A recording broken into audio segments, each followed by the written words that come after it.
Share my screen. What happened? There we go. Okay. Can you confirm you can see my screen?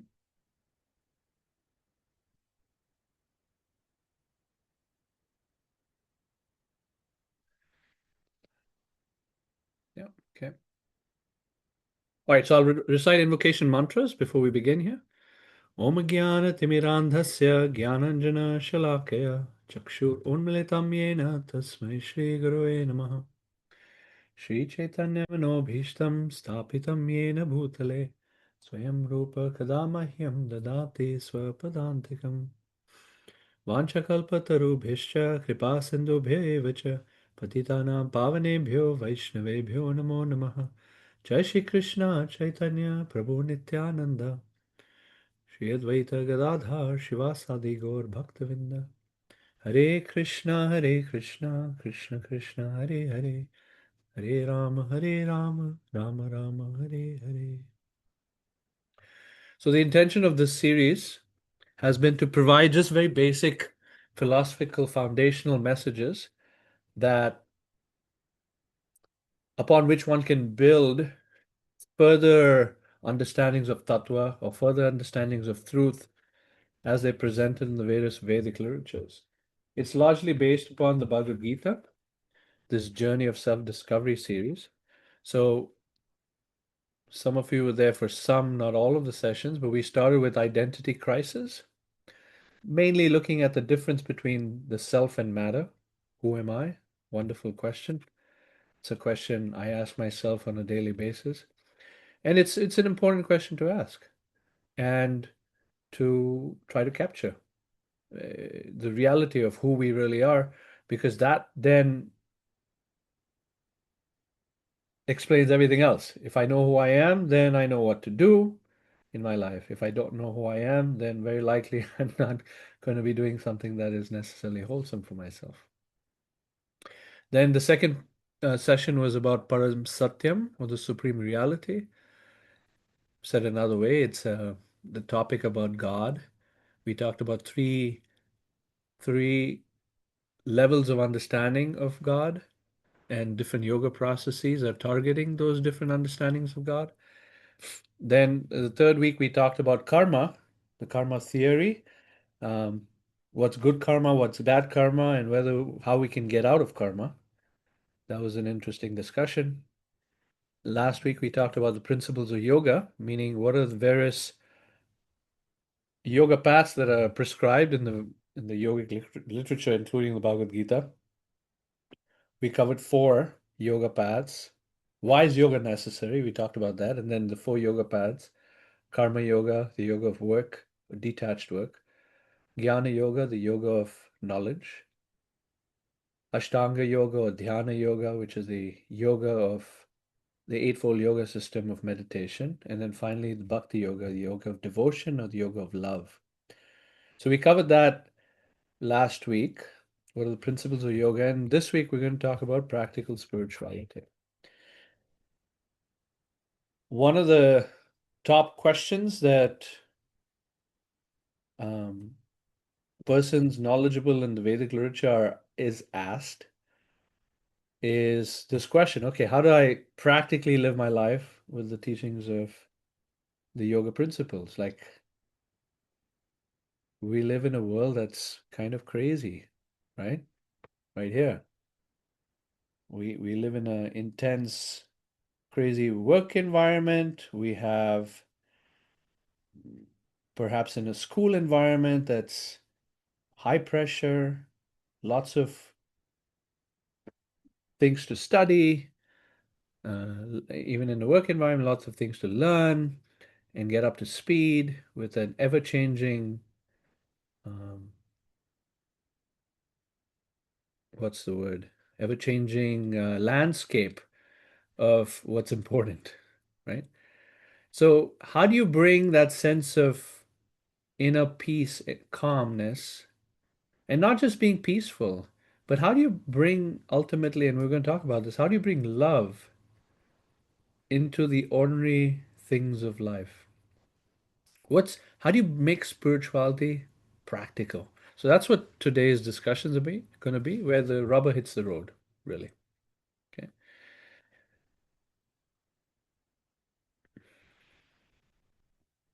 So this is Prabhupada, the picture of Prabhupada. As you can see, he's standing in a line of persons going through immigration in an airport. And something that Prabhupada was just absolutely astoundingly different from many other people in his time, in many other spirituals of his time, is that he did things in an innovative, um, pushing the envelope of what's to be done by a saintly Indian sadhu or saint. He, for example, it is said that in the Vedic literature, it is said that one who is a renounced person, a monk, they should not travel the seas. Okay. They stay in the land that they are in and they don't necessarily travel so much. Prabhupada completely obliterated that instruction and traveled the world 14 times, round and round and round and round, visiting all kinds of countries, including Australia and New Zealand and Japan and India and Africa and Mauritius and Europe and different parts of Europe and North America and South America. And he just placed his footprints all over the globe. And in very practical ways ran a movement that he started single-handedly in the bowels of Lower East Side, New York. So he stood as an emblem of practical spirituality. And like I said, here is in the line of several people standing in line to get their immigration papers done. And he expected the same of those who, in his wake, would try to be disciples or students or followers. And there was one, there was one devotee. He was about 30 years old. His name was Vishal, and he had an interesting, you know, demeanor that he would live in the temple, like many, many other young people at that time. By the way, New York at the time was, gosh, they had like 300 people living in in the temple. They had so many devotees, like full-time dedicated to Krishna conscious pursuit. And again, it all started with just Prabhupada, right? It was absolutely fascinating the way the movement grew in a wildfire kind of way. So this person, Vishal, um, his tendency was to kind of avoid work. Some people are like that. They just don't like to work. They don't want to do anything necessarily practical, couch potato, watch TV, or just while away time and not sort of get their hands dirty. So this person would chant a lot, and he would chant, which is very good. To chant the Hare Krishna mantra is very good. It's an excellent spiritual practice. It's a foundation. However, that's all he did. And he lived in a community environment, and that's all he would do is just simply chant. And then he would get to a point where, you know, uh, try to eulogize Prabhupada in front of him without necessarily doing anything practical. So one time Prabhupada just chastised him and said, don't do that. You're simply chanting. Don't pretend to be a great saint. Do something practical. And that's the quote that I show here on the slide. He told him, do something practical. So that's the topic for today. Doing things that are practical in service to the Supreme ultimately. So here's a quote by Prabhupada. He said, Krishna consciousness is not mere sentiment, an excuse for doing nothing, nor are devotees incapable of real achievement. So I was on a conversation with a devotee on Sunday, Prabhupada disciple. We're preparing for 3-hour session later this Sunday on a topic that is, furthering the mission of Krishna consciousness. That person lives in California. He's a Prabhupada disciple. Get this, he's a CEO of a company, right? That's a multi-million dollar company. He's got 6,000 or so, or 8,000 employees all across the globe, okay? No small fry. And um, he goes to bed at 8 o'clock, 7:38 every night. Wakes up every night. He wakes up every morning at 1:30 or 2 a.m. and he chants all his rounds, the 16 rounds, before 4:30 in the morning. And then he has other devotional activity. And then he's in meetings from 6 o'clock in the morning. I mean, that's some serious practical spirituality in my mind. That devotee, by the way, there's just spending an hour with him on Sunday was very meaningful for myself. He's been doing this, and he's been doing this for almost 50 years, every day, every day, every day, without fail. 50 years. Wow. Very successful materially, very successful spiritually. And he lives a very practical life. By the way, he even owns a Ferrari, which is pretty cool. So Krishna consciousness is not mere sentiment, an excuse for doing nothing, and nor are devotees incapable of real achievement, right? As like I just mentioned, this was one wonderful example of real achievement. Prabhupada has a famous quote in the third chapter of the Bhagavad Gita where he says that religion without philosophy is fanaticism. And philosophy without religion, meaning something practical, or some practical worship that you do, etc. So just philosophy without religion is simple or mere speculation, armchair speculation. Both have to go together. Philosophy and religion or religious practices, both are needed. Okay. So let's define Bhakti Yoga. We talked about Bhakti Yoga last week. We gave some examples of how one can practice Bhakti Yoga. And this is a definition, that a different definition than what we looked at last week. This definition of Bhakti Yoga comes from a book called Narada Pancharatra. And here's the verse. It's a nice verse. Sarvopadi vinirmuktam tatparattvena nirmalam rishikena rishikesha sevanam bhakti ruchyate. So I'll break it down a little bit and then we look at the translation. Sarva, opadi. When you have an O, it's usually a joining of two words. Sarva means all. Upadi. Upadi is an interesting word. Upadi means designation. Another word, another understanding of upadi is it's a imposition. So a designation or an imposition. Some examples of this idea called upadi is it's imposition on the soul, where I impose an identity that's not really me, but I impose an identity on myself saying, let's say I'm a man. That's an upadi. I'm a man. I'm a husband. I'm an employee. I'm a father. I am a son. I am a cousin. I am during this Christmas time, there's a lot of family time across the globe, right? Everyone's focused on family. And family, when we're in the midst of family and friends, generally it reinforces these upadhis that we have, unless our family and friends are devotees. It reinforces his upadhi. So sarvopadi vinir muktam. The word mukta, a very common word, it means liberation or freedom. So one who is free from all their upadhis, all of these impositions on themselves as designations, who they're really not. They're only temporary a certain designation. I'm temporarily a man. I'm temporarily, let's say, an Indian body. I'm temporarily bald. I'm temporarily um, uh, have some for certain features of my mind. Let's say I'm temporarily intelligent. I'm temporarily peaceful, etc. So that freedom from all of those identities that I have on myself or society has imposed upon me is the first part of this verse. Sarvopadi vinirmuktam. Then tat paratvena nirmalam. That uh, one is nirmala, free, like is pure, the heart is pure, And then Rishikena.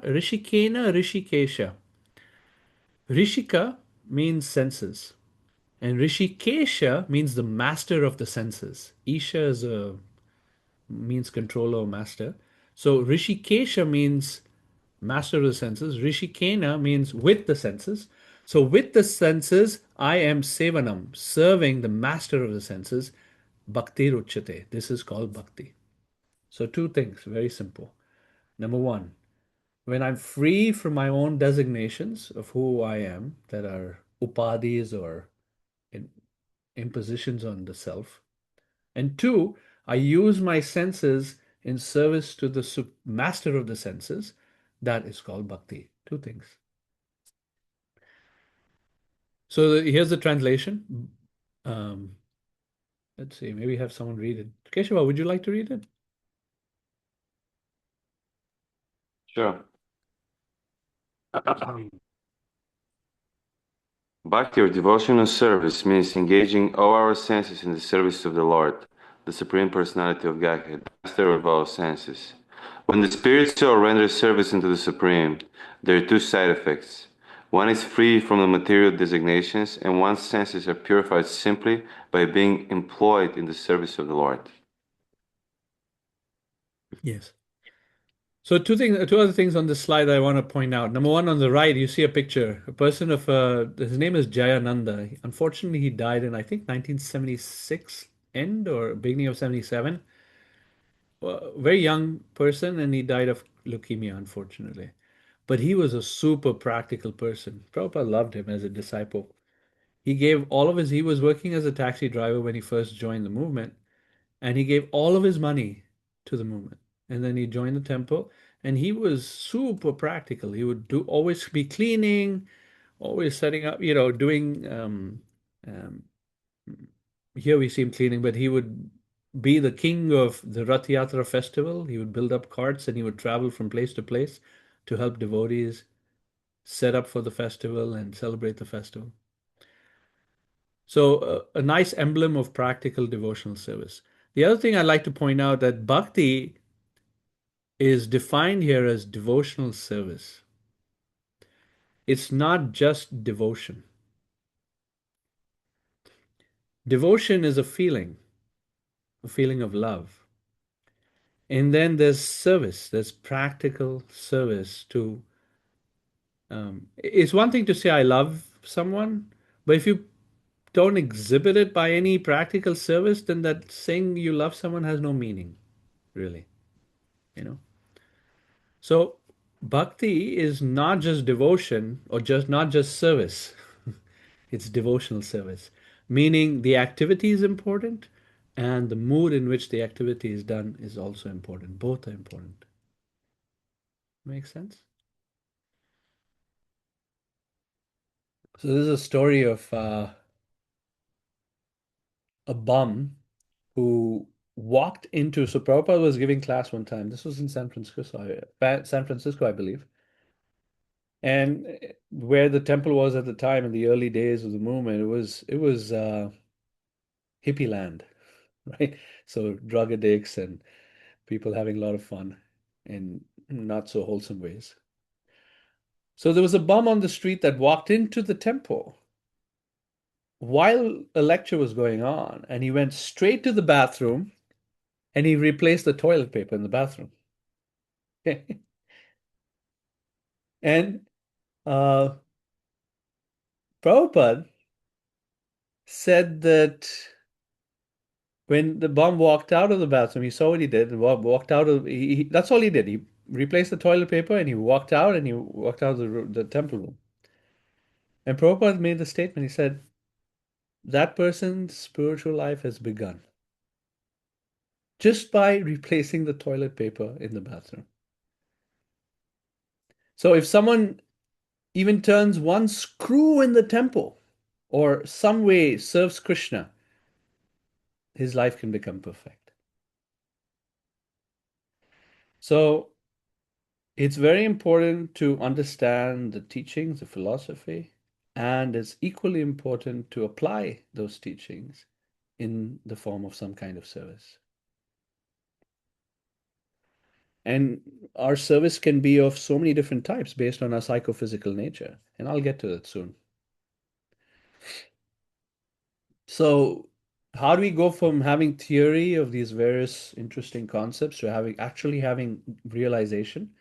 There are two Sanskrit words. One is called jnana, knowledge, and then there's vijnana, or scientific knowledge or realization, where it is applied. When you apply knowledge, then you get realization. Just like some of us have gone through chemistry class. In chemistry, you mix acid and a base, sometimes with a catalyst, you get salt and water, right?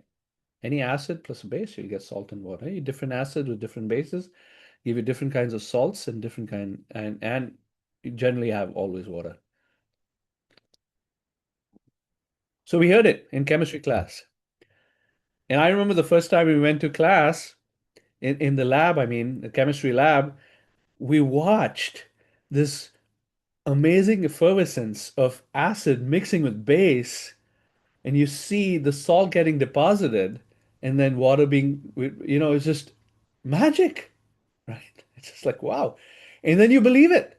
And then you just see an equation the next time when you see sulfuric acid mixed with sodium chloride, you go, yes, I totally believe this equation because I saw it happen in the lab. Similarly, our lives is a laboratory that we can apply spirituality and actually gain some super realization. And this is what happens with Narad Muni, actually. Narad Muni is a famous sage in the Vedic literature. In the Bhagavatam, in the very beginning, he tells his own story, his own autobiography, that he was a son of a maid servant in an ashram, in a little, you could say, Airbnb of the time. It was an Airbnb of the time that sages would stop by and have a place to rest while be taken care of during the rainy season. So in the background, you see his mother. And Nalmini was a little boy, and he would hang out with these four sages or several sages and just hear their talks on spirituality. So he started to get theory, and he was because of his gentle nature and obedient nature, he started to make progress in spiritual life. And at the age of 5, his mother, so the sages had left, and his mother was bit by a snake. She died. Narada Muni, imagine, 5-year-old boy. His response to that was just astounding because his immediate response was one of gratitude.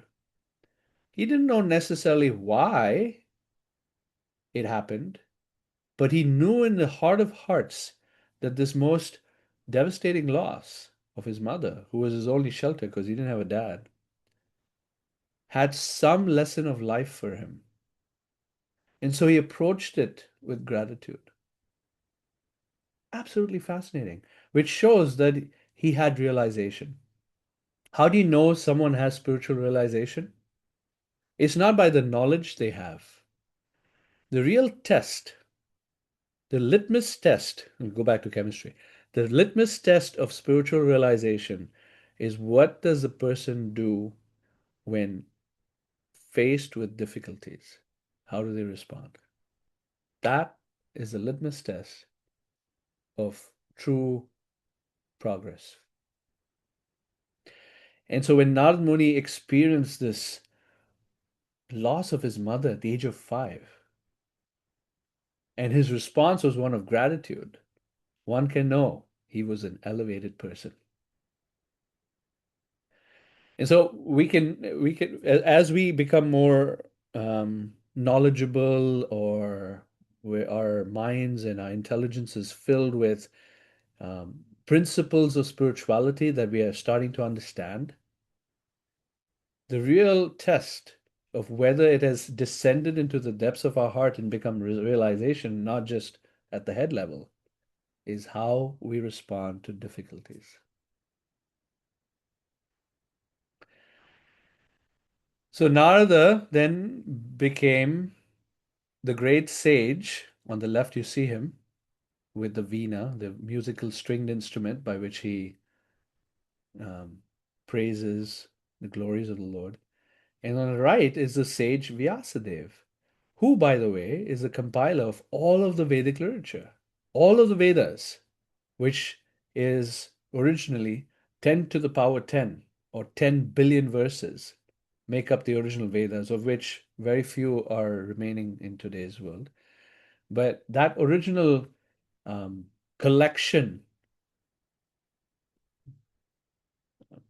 of profound knowledge that's not just spiritual knowledge, but knowledge in military arts and medicine and warfare and all kinds of knowledge that make up the Vedas was written by Vyasadeva. And for him, his guru was Narada Muni on the left. So we see this realization of Narada Muni, and we can say so this how do you move from theory to realization? My point that I'm trying to make is through practical devotional service. And that's the idea here, is practical spirituality. So Krishna explains to his friends, including Balram, in the 10th canto of the Bhagavatam, what is some ways of practical devotional service. And he says service to others. And this is a section where Krishna is showing Balram some trees. As you can see, he's pointing to some trees and he's talking about the beautiful qualities of trees. Trees are glorified quite a bit actually in the Vedic literature. I like trees quite a bit. You see, trees when they become full of fruits, they actually hang down and become humble. Just like people who are endowed with a lot of knowledge and realization, they naturally become humble. Trees teach us to be very tolerant, despite all kinds of winds and rain and scorching heat. Yet trees give shade and shelter to anyone who approaches them. Even if someone cuts down a tree doesn't protest. And a tree gives fruits to anyone. A tree doesn't discriminate or judge anyone. A tree gives their fruits and whatever endowments they have to everyone. So in so many ways, trees are glorified. Here in this section where Krishna is glorifying trees, he makes the statement that it is the duty of every living being to perform welfare activities for the benefit of others with his life, wealth, intelligence, and words. So these are the four ways to serve others. Life, praner; wealth, arther; um, wealth; dhiya, intelligence; and vacha. Vacha is words. So our life is meant to be of service to others. Some people can give their life completely dedicated to service to others, but it's not very easy. Sometimes it's difficult for people to be so dedicated. That's okay. If you cannot be so dedicated, then you give your wealth. And not, according to Krishna consciousness tradition, Rupa Goswami taught that one should give 50% of their wealth for the propagation of spiritual growth. That's wealth. Okay, maybe sometimes wealth is very difficult. Maybe someone doesn't have wealth, maybe they're poor, whatever. So then what's the next? You can give your intelligence. Consider in creative ways how to help further the mission of the world's consciousness being raised.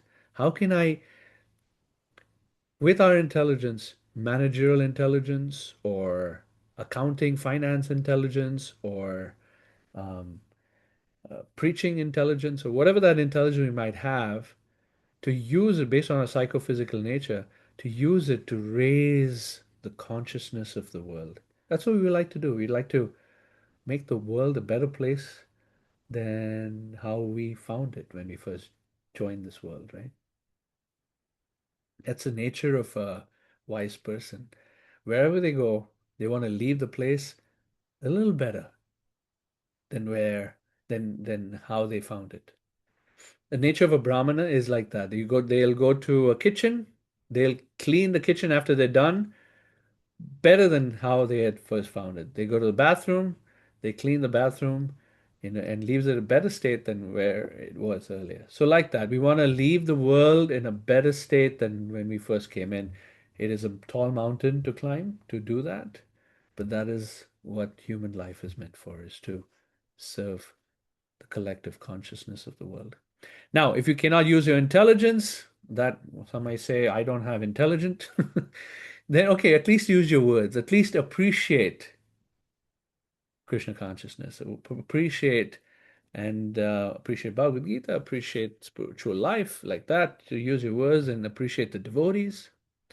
So this is our duty by using our life, our wealth, our intelligence, and our words. All right.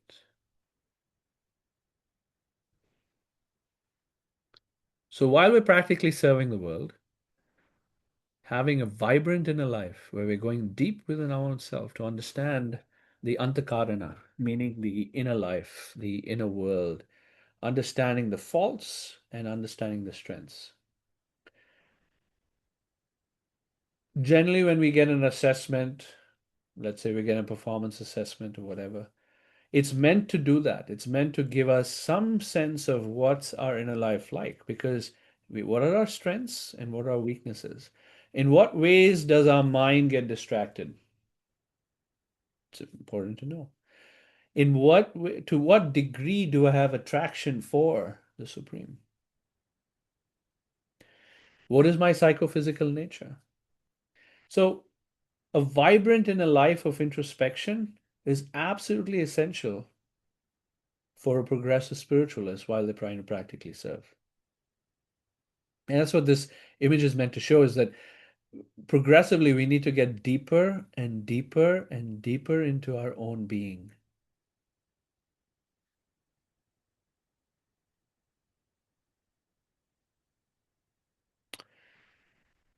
And how do we do that? Foundationally, it's through this mantra meditation process. And I'll share with you, I have a little audio clip here. What is the mood, this inner life, while practically serving? What is the mood of an advanced soul? What are they thinking? What is their inner process of self-observation? And here we'll hear some words of Prabhupada, and at the end, he actually starts crying. He's moved. So listen very carefully. Hopefully the voice comes through.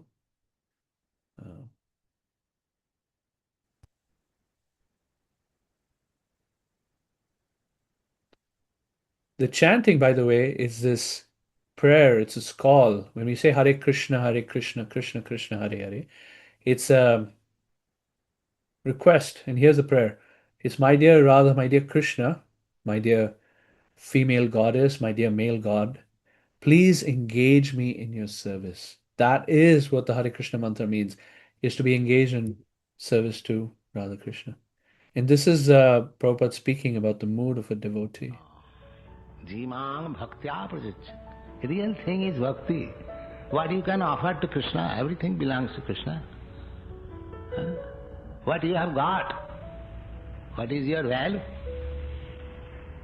And what is the value of your things? There is nothing. Therefore, the real thing is bhaktya. Real thing is your feeling. Krishna, kindly take it. I have no qualification. I am most rotten, fallen. But I have brought this thing for you. Please take. This will be accepted. Don't be perturbed. Always be careful. You are dealing with Krishna. That is my request. Thank you.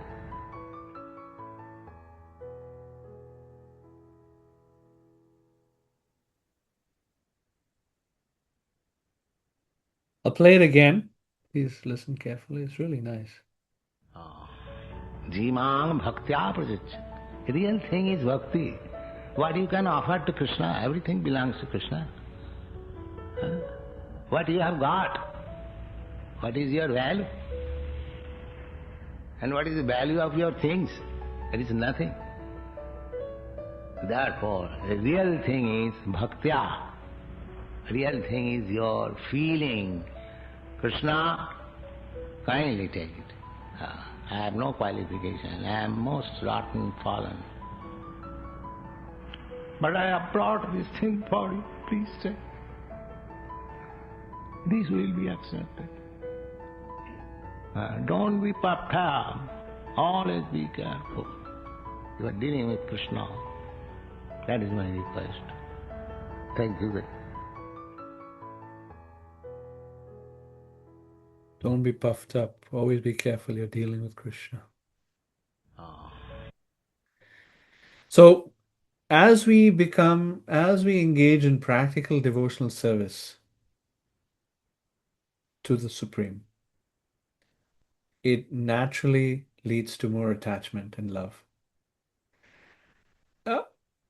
I challenge you to consider this statement that's made here. Service leads to attachment.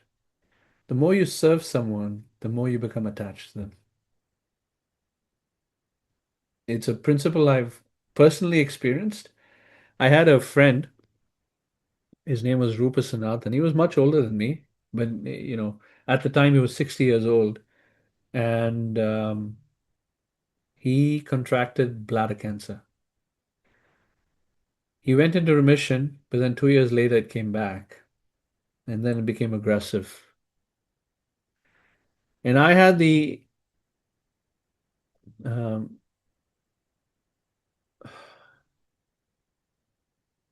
I don't know, I had the honor, like the most amazing honor and privilege to serve him very personally towards the end because, he was a full-time monk in the temple at the time, and he didn't really have a bunch of family to like take care of him or anything like that. So he was dependent on his friends, like myself.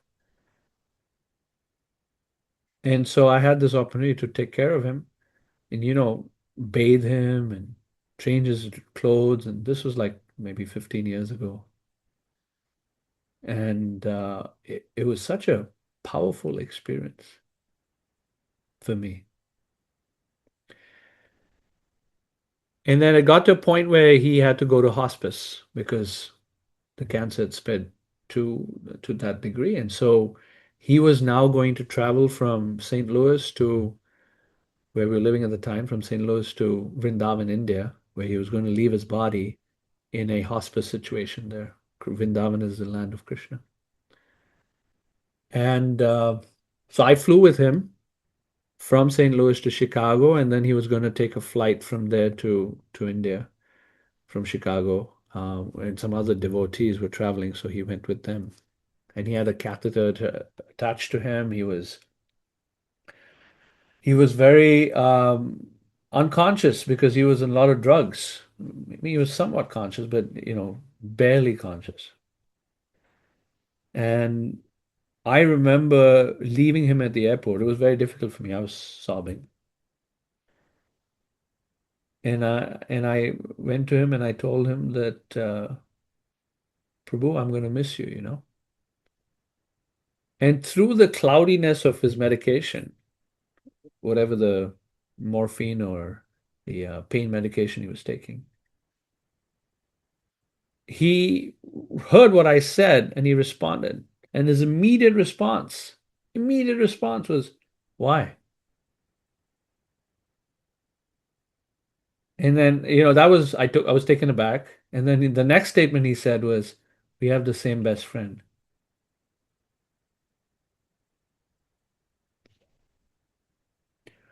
Through the grogginess of his, zenith of his illness, through that grogginess, he was able to say something that was so meaningful and touched my heart that he was very Krishna conscious, very Krishna conscious, very elevated. And so then I walked, and then I had to go at that point, but it really led an impression on me. But what I learned through that experience is when you serve someone, when I got to serve him intimately, I became attached to him to the point I was like, I'm really going to miss you, So the point is we want to serve Krishna, we want to serve God in such a way where we're conscious that we're serving God and then we become naturally attached to him. Sometimes you see this in mundane relationships. This principle is applicable even in mundane relationships. When you serve someone, for example, a husband and wife relationship, or a father or a parent-child relationship, when you serve a parent, or when you serve someone who is your spouse, and and you become attached to them, even if even if they're abusive, you become attached to them, and you can't leave that situation. It's known as codependency, right? You get stuck in unhealthy relationships because of service. So we want to pick the right people to get attached to ultimately through service. Here we're seeing a nurse in the background. You see a nurse taking care of a patient. How many doctors and nurses have left the profession because they get too emotionally involved with their patients? It happens all the time. So now we'll talk briefly about dealing with bad habits that take us away from spiritual life. And we all have some kind of bad habit generally. What do you do about it? Right? Prabhupada's formula was you just stay packed up with Krishna. You ignore the mind and you constantly are serving. You have your whole life is so filled with service that you don't have time to engage in your bad habits. Of course, it's also helpful to have a good friend to whom you can share your heart, reveal your heart, and through that you can um, overcome some bad habits. Another principle to deal with your own bad habits or get over your own bad habits is the following. And it's true. If you serve others because they have problems, then your own problems diminish. We all have problems. We have a stack of problems typically. But when you serve and you try to help others with their problems, naturally your own set of problems seem less important. They just kind of, you know, diminish or kind of go away just naturally.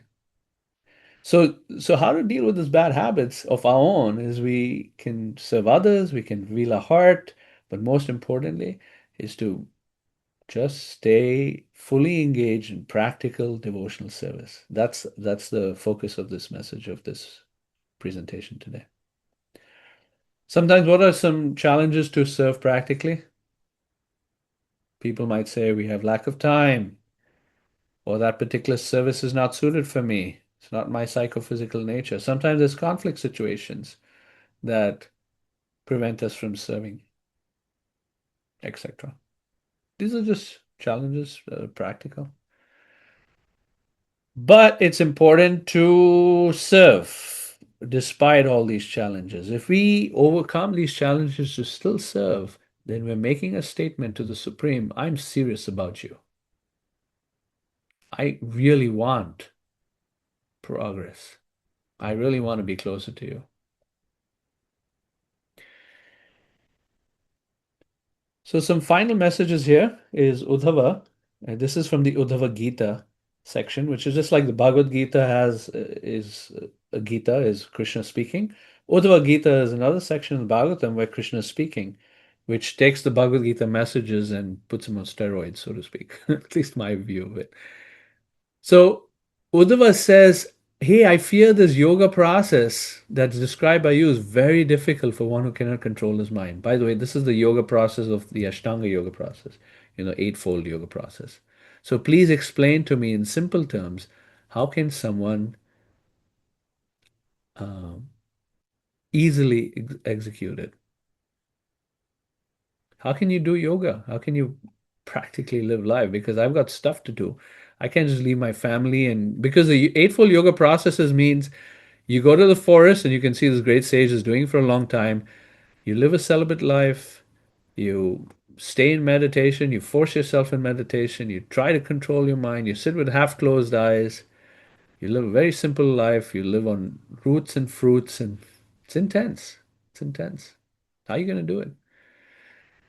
So Krishna says, so here we see on the left, someone's working, on the right, someone's studying. Normally, that's what most occupations are. He makes a statement. Always remembering me, one should perform all his duties, working, studying, taking care of family, whatever it is, going grocery shopping. Perform all his duties for me without becoming impetuous. You see this word here, shanake. Shanake means without becoming impetuous or deliberate, being not just doing things for the sake of doing things, but being very conscious about what we're doing and why we're doing it. With mind and intelligence offered to me, one should fix his mind and attract it in attraction to my devotional service. Extremely important point. Without being impetuous. I like it. It makes you think, it makes you consider. So before we start an activity, to pray to the Supreme that this is for you. While we're doing it in the middle, to reorient ourselves and remind ourselves this is for Krishna. At the end, to offer that result of that service onto the Supreme. And that's what we're doing. Some duty of life. So it could be brushing our teeth. It could be, like I said, going to the grocery store. It could be filling gas. It could be taking care of our kids. It could be going to work, doing a project. It could be, studying for an exam, whatever. So how do you do that? How do you remember Krishna during that poignant and pregnant times? This is a key message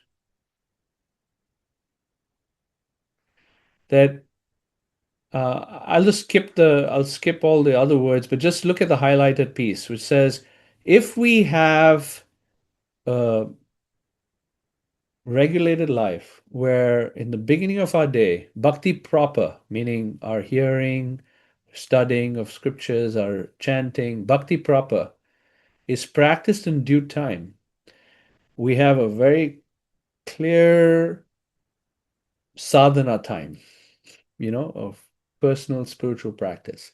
Every day for some amount of time, ideally morning and evening. So we sandwich our day with the morning spiritual practices and the evening spiritual practice. And during the day, whatever we're doing during the day, because of our duties of life, it becomes infused with bhakti, just naturally.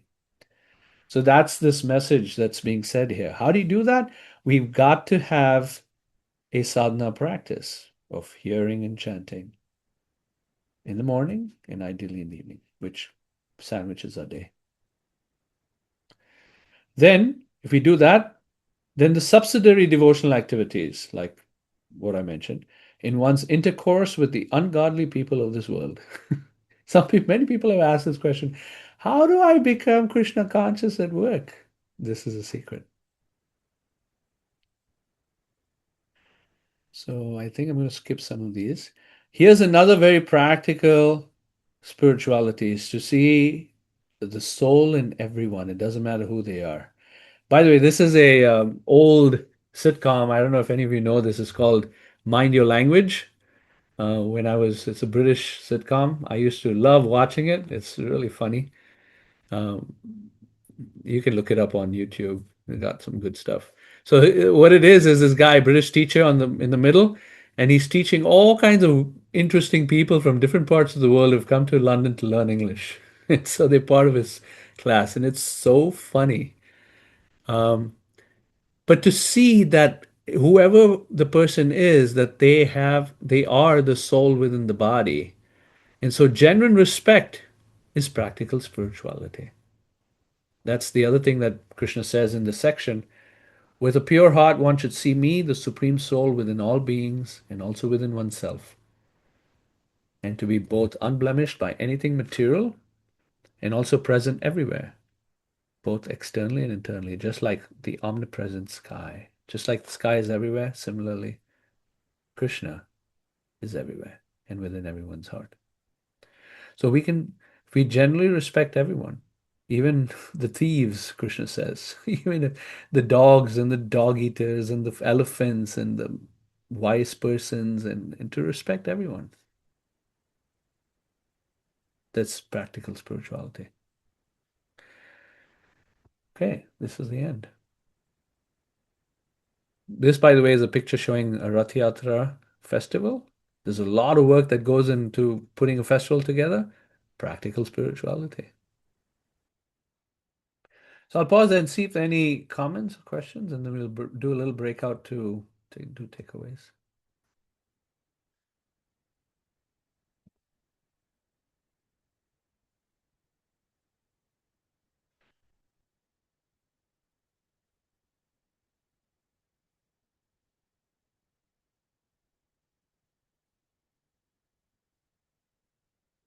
Anyone have any comments you'd like to bring up?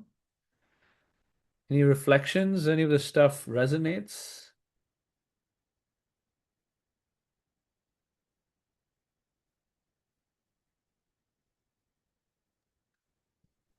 Bad habits made me laugh.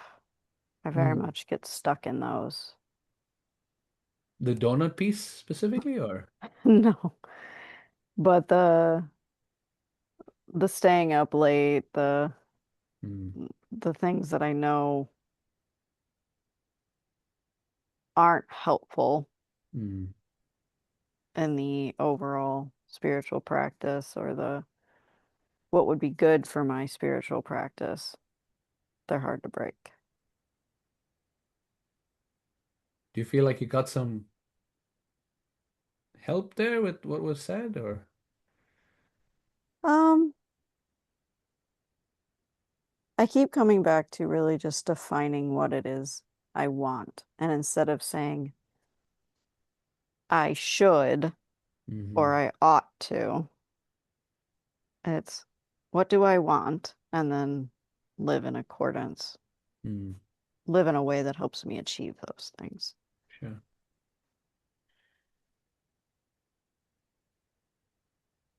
Okay. Yeah, having a sense of purpose is absolutely important. All right, anyone else?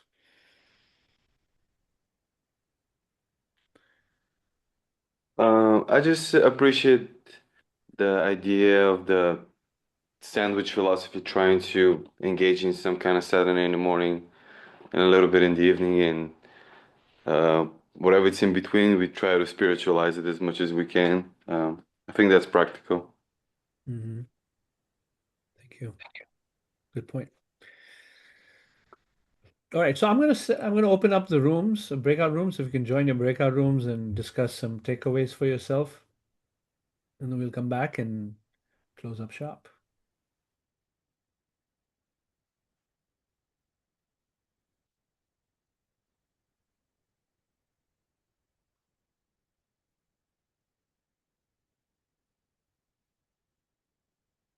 Asha, you able to join your room?